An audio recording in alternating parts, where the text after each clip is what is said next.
Salut, dans cette vidéo, je te montre comment créer des tâches récurrentes sur Notion. Alors, c'est vraiment très simple comme procédé. Ici, sur Notion, basiquement, on va venir cliquer ici sur n'importe quel point. Et ici, on va cliquer sur le plus et on va juste venir entrer dans la barre de recherche calendrier. Maintenant, on pourra voir ici la vue calendrier et ce sera une base de données. Donc, voilà, notre calendrier sera posé et là, on pourra directement l'associer à une base de données préconçue. Donc, on va venir tout simplement la laisser ainsi ou bien on va venir ajouter notre base de données ici. Donc, on va le laisser comme ceci et on va venir ajouter des tâches. Par exemple, on a cette tâche-là qu'on va paramétrer pour le 9. Voilà, on va tout simplement venir ici, par exemple, le 23, configurer une tâche. Et là, on va par exemple mettre quelque chose tel que danser. Mais basiquement, si on met juste danser, ce ne sera pas intégré et ce ne sera pas quelque chose qu'on pourra faire de manière répétitive. Donc, ce qu'on va faire, c'est qu'on va venir cliquer ici sur créer un modèle.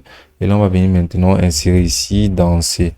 Voilà, c'est important de faire ça dans un modèle de page. Maintenant ici, on va tout simplement venir sélectionner une date. On va bien cliquer ici là sur la date. Et ici, on va bien cliquer ici là sur étiquette et donner une étiquette si on a besoin de ça.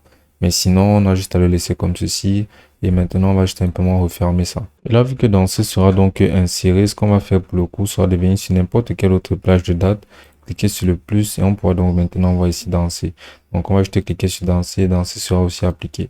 Et une fois qu'on aura configuré maintenant notre action, ce qu'on va faire sera de venir cliquer tout en haut ici là sur nouveau sur la petite flèche à côté et on pourra donc voir notre modèle de danser.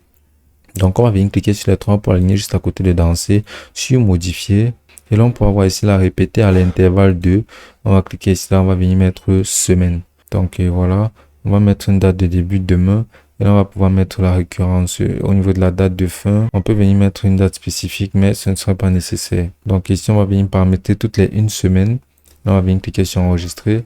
Et là, si on retourne sur notre calendrier, on peut voir que ce sera répétitif toutes les une semaine. Et ce sera aussi simple que ça.